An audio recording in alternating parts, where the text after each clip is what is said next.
অদম্য জেদ, একাগ্রতা আর ইচ্ছাশক্তি এবং শারীরিক সক্ষমতা ও মানসিক দৃঢ়তাকে সঙ্গী করে বিশ্বের অন্যতম কঠিন ও বিপদসংকুল জলপথ ইংলিশ চ্যানেল সফলভাবে অতিক্রম করলেন দক্ষিণ 24 পরগনার ক্যানিংয়ের তালদির বাসিন্দা রবিন বলদে। প্রায় 11 ঘন্টা ধরে হিমশীতল জল, বিশাল ঢেউ এবং কঠিন প্রকৃতি পরিস্থিতির বিরুদ্ধে লড়াই করে শেষ পর্যন্ত ইতিহাসের পাতায় স্থান করে নিলেন তিনি। বাঙালিরা যেটা আজকে চিন্তা করে সেটা সারা বিশ্ব আমি ভাবি অনেক পরে সেটা ভাবে। তার কারণ আমি এই 12-13 বছর সাঁতার ছেড়ে দেওয়ার পরে আবার যে ঘুরে এসেছি, আর সবচেয়ে বড় কথা এত বড় একটা মানে টার্গেট নিয়ে সেটা, আর সবচেয়ে বড় কথা আমার বয়সেরও একটা ব্যাপার আছে, আমার 44+।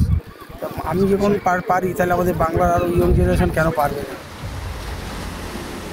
ইংল্যান্ড এবং ফ্রান্সের মধ্যবর্তী এই জলপথটি সমগ্র বিশ্বের সাঁতারুদের জন্য এক বিশাল চ্যালেঞ্জ হিসেবে পরিচিত। সুন্দরবনের যুবক রবিন সেই চ্যালেঞ্জকে নিজের অধ্যাবসায় ও সাহসিকতায় রূপ দিলেন সাফল্যে। সকাল থেকে শুরু করে টানা সাঁতারের মধ্যে দিয়ে রবিন বলদে অতিক্রম করেন প্রায় 34 কিলোমিটার দীর্ঘ এই জলপথ। বিশেষজ্ঞদের মতে ইংলিশ চ্যানেল জয় করা শুধুমাত্র এক শারীরিক পরীক্ষাই নয়, এটি মানসিক দৃঢ়তা, ধৈর্য এবং আত্মবিশ্বাসের প্রকৃত মাপকাঠি। এই অসাধারণ সাফল্যের জন্য রবিন বলদেকে অভিনন্দন জানিয়েছেন বিভিন্ন ক্রীড়া সংগঠন, প্রশাসনের আধিকারিকরা থেকে শুরু করে বিভিন্ন ক্রীড়া ব্যক্তিত্বরা। রবিনের এই অভিযান শুধু এক ব্যক্তিগত স্বপ্নপূরণ নয়, রবিন বলদে এই ইংলিশ চ্যানেল পার হওয়ার মধ্যে দিয়ে সুন্দরবনের ম্যানগ্রোভ অরণ্যের রক্ষার বার্তাও সারা বিশ্বের কাছে তুলে ধরেছেন।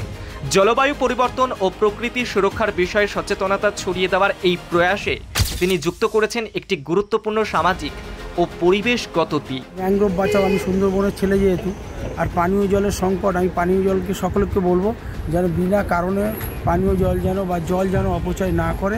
সেটা আমার কাছে একটা বিশাল পাওনা, যে এটা আমি নতুন জেনারেশন এবং ভারতবর্ষের সব জায়গায় আমি সকলের কাছে একটা বার্তা দিতে চাই।